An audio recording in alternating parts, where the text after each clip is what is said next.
Aujourd'hui, je vous propose de réaliser un grand classique des confitures, la confiture de fraises. Pour cela, c'est très simple, il nous faut 500 g de fraises, 400 g de sucre, un demi-citron et des pots de confiture vides. Pour commencer, nous allons équeuter nos fraises et les couper en morceaux. On va les mettre directement dans la casserole.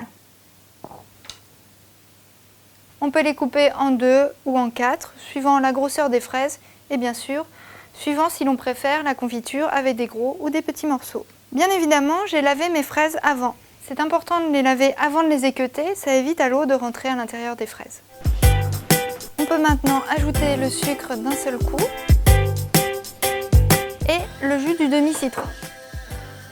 Le jus de citron permettra à la confiture de bien prendre.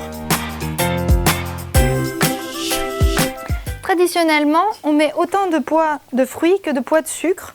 Moi, j'ai mis un petit peu moins de sucre, mais ça n'altère pas du tout ni le goût ni la qualité de votre confiture.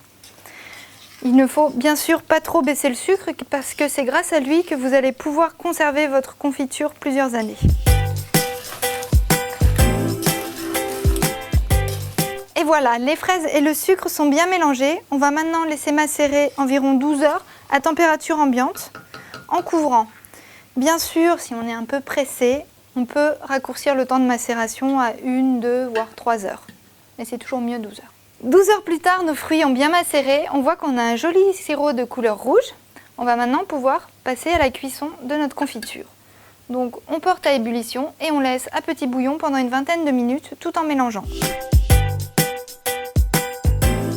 Pendant que la confiture cuit, il ne faut pas oublier de stériliser nos bocaux. On va donc les mettre dans l'eau bouillante 7 à 8 minutes. Voilà, nos bocaux sont stérilisés, on va les égoutter sur un torchon bien propre. Notre confiture est maintenant cuite. On va pouvoir la verser immédiatement dans nos bocaux stérilisés. On remplit bien à ras-bord, on ne laisse pas d'air. Et on fait attention de ne pas se brûler.